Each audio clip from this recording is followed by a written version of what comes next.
Okay, it's a further update, and this is mainly to put out so people understand exactly what we're dealing with the European Union. The full clip of Russia today, right? So I want people to be aware, and that's why I'm putting this out, and there is a clip before and after Robin Tilbrook talking to Russia today. He's explained the situation, and they reference crazy, left the field. The only thing crazy or left the field is anybody who votes for an organisation where Juncker is the president, or even anything to do with that organisation. And I'm about to show you why. I'm about to share the whole clip. I want you to listen carefully to Juncker, who is one of the 5 presidents of the European Union. Listen carefully to what he says about stupid nationalists. Listen very carefully, because he's drunk, and they're not showing you the full clip that exposes the fact that he is drunk. So what I'm going to do now is show you this and share it, and hopefully you can hear it okay. Repercussions on obviously, at least for a while, on the makeup of the European Parliament, and also some pretty important decisions, as long as they're still in it before Brexit goes into effect. But I didn't like the idea that the British, being still members of the European Union, are participating in these elections. It's to some extent a tragic joke, because they will be elected, they will come to Strasbourg and to Brussels. They will sit in the European Parliament, and everyone knows that they will leave the European Parliament, but they will have a decisive influence on some immediate decisions which will have to be taken by the European Parliament. The election of the President of the European Commission to replace me is difficult, but it will happen. So you're not happy about that? You don't like that? I'm not happy about that, but...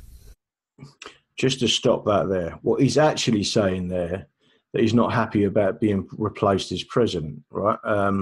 That's my opinion of what he just said. Not about the British element, it was what he just said there. So, again, this is a president of the European Union. Now, he says something else in a minute that is really important, and I'm going to bring it up. The treaty is a treaty. Dura lex et lex. The law is the law. As long as the British are members of the European Union, they have to...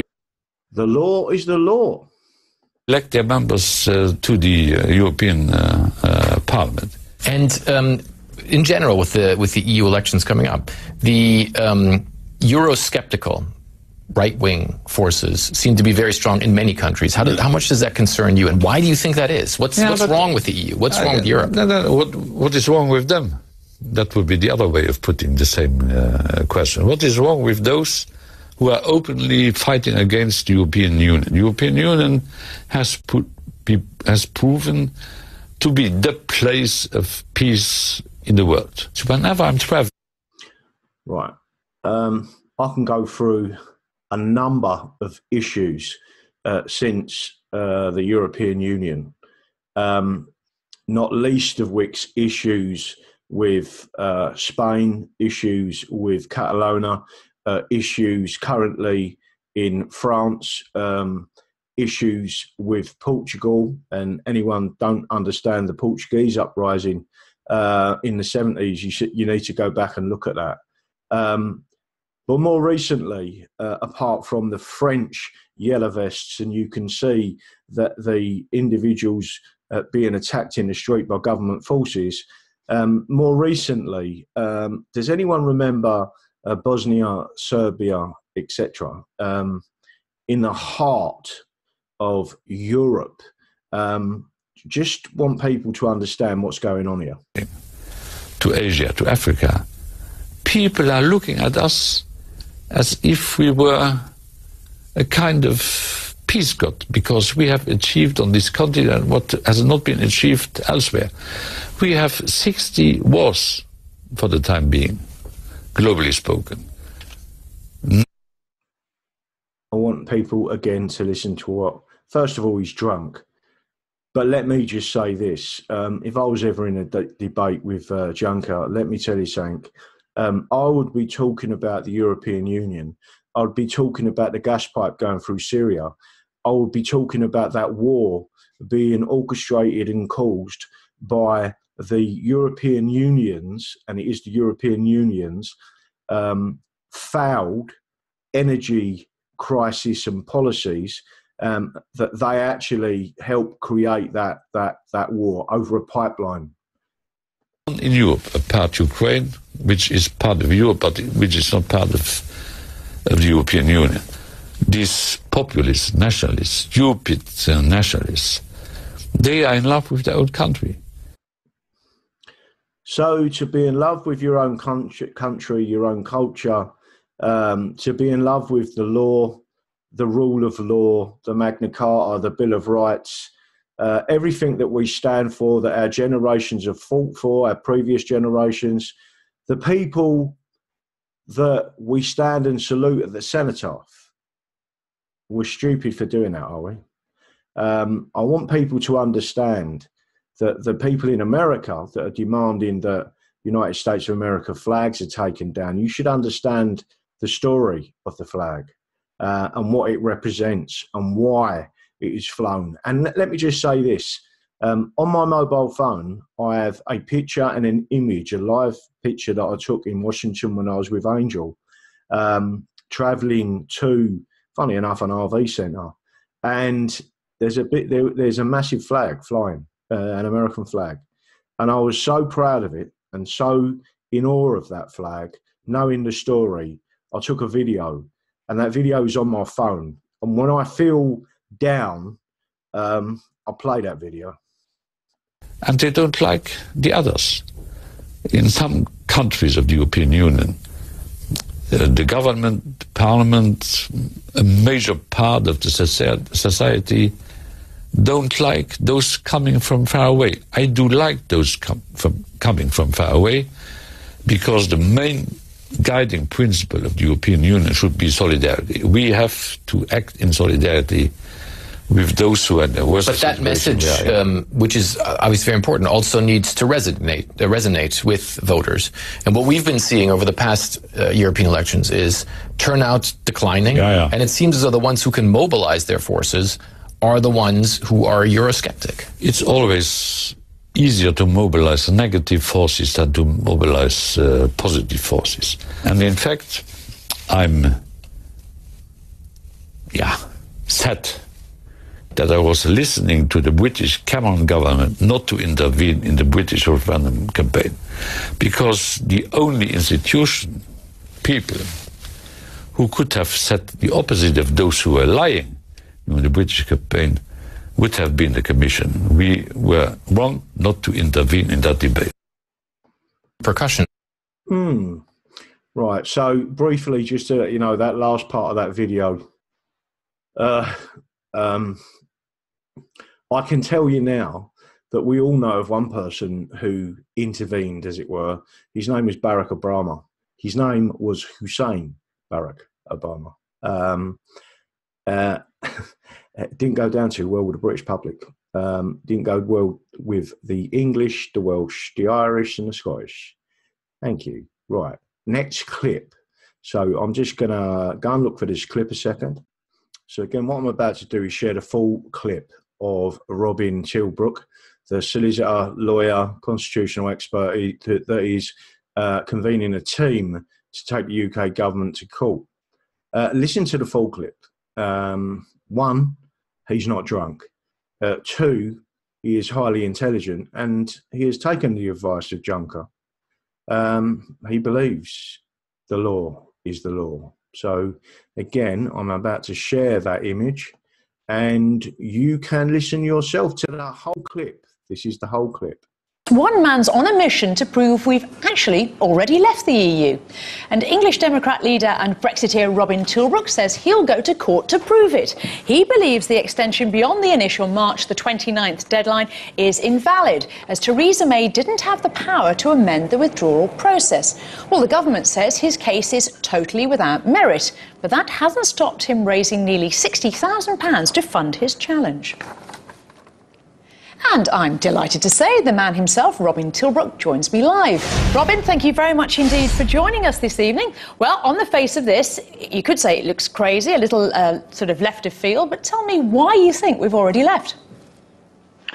Yes, well, I don't think it's all that crazy, actually. The point is we served our notice, a two-year notice period, which was served in accordance with the judgment in the G. Miller case, which meant that we had an Act of Parliament. The Act of Parliament was very limited. It simply said in 137 words that the government had the power to serve a notice withdrawing us from the EU. There's nothing else in that act of significance. That notice was served. It expired on the 29th of March. And the normal thing that happens when your notice expires is that you're out of whatever it is that you've served your notice about. And in this case, the government didn't go back to Parliament and get another Act of Parliament that enabled Theresa May to ask for more time. It didn't go back to Parliament to ask for a power to agree an extension of time. And one of the other things that the Gina Miller case made very clear was that in our constitution, once there is an Act of Parliament, government ministers have no power to go against that act.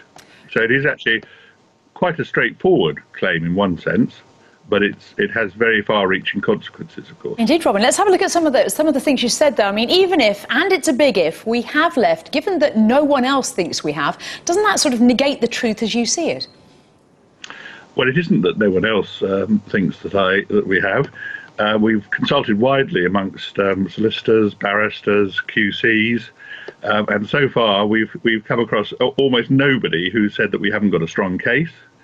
And I think the sort of general legal position is that we've got a very strong case. The point is that the politicians haven't acknowledged it, and the mainstream media have been here in England have been very reluctant to report anything about it at all. Whereas, you know, if you think back to the Gina Miller case, at the same stage that we're at, you could hardly turn on your television or listen to a radio without somebody going on about Gina Miller. Well, let's also look at some of your supporters then, Robin. I mean, can you give us a sort of taste who your donors are? Who are the people who are actually backing you? They're mostly ordinary members of the public who believe strongly in Brexit, and they've been willing to donate money to us. Nobody's donated more than a few £1,000s, and most donations are £10, £20, £25. So it really is a proper crowd-funded case. And in fact, you were saying that we'd raised 58,000. But basically, we've had a number of different ways in which we've raised money.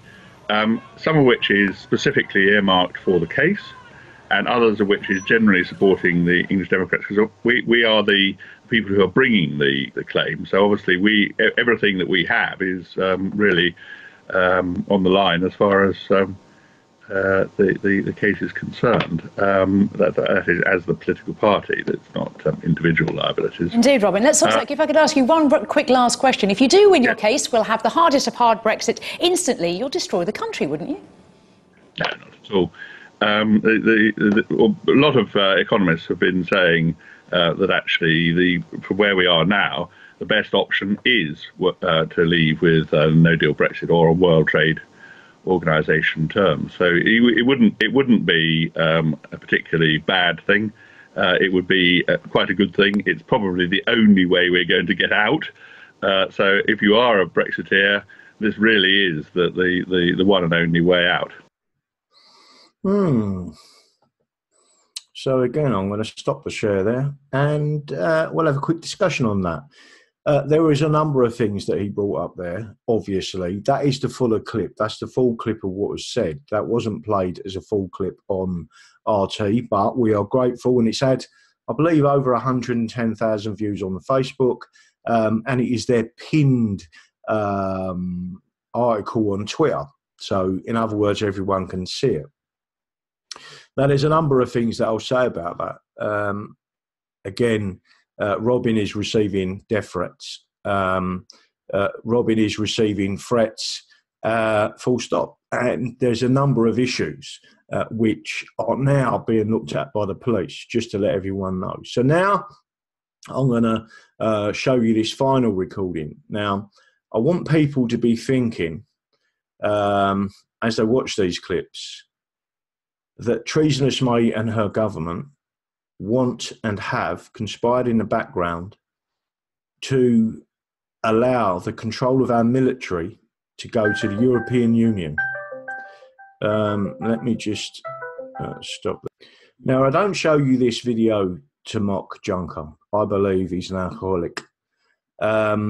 Therefore, he's ill. But an alcoholic shouldn't be in the position that he's in, certainly shouldn't be in the position of one of the presidents. There are 5 presidents of Europe, and certainly shouldn't have any control over the military of the United Kingdom. So again, what I'm going to do is show you this video. It is distressing, but I think people need to see it.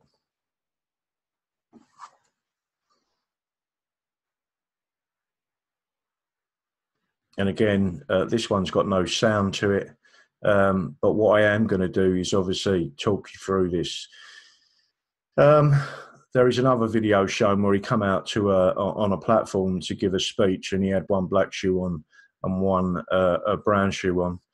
He is actually being held up currently by other members of the European Union.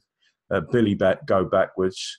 President Trump and Melania are not impressed at all. Again, this is a situation that people need to understand how drunk he is. He then falls backwards on this gentleman, which you're going to see in a couple of minutes. And he's not very impressed. As you can see. They all seem to think that this is amusing. Again, this is one of the guys that's in charge of our military.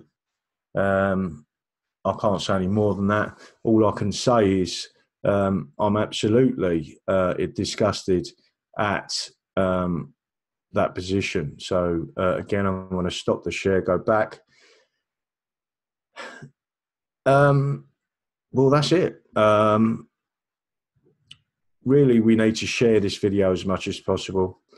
People need to understand this is an absolute disgrace. And the first parts of the video, you have to understand that this man absolutely hates England, in particular England, and they want to divide England into 9 regions. The only way really of stopping that, stopping everything dead, even in the future, is to go back to an English Parliament.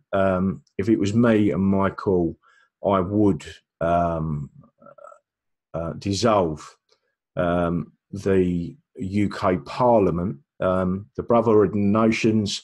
There must be another description that we can give our Brotherhood of Nations rather than the Union, as people are suggesting. Anything's associated with union, as in European Union, the United Kingdom as it stands at the moment. And I know there's going to be some people listening to me and saying, that's just more politics. No, it isn't. You need to restructure this going forward for the 21st century, 22nd century, 23rd century, etc. And these systems that are in place now have been infiltrated. And we need to deep clean to get this right. That's it. Glorious Revolution Mark II. Don't forget, people, what I believe. I believe the Constitution is the solution. I believe in the rule of law. And again, I'll see you again soon. Thank you very much. And good evening.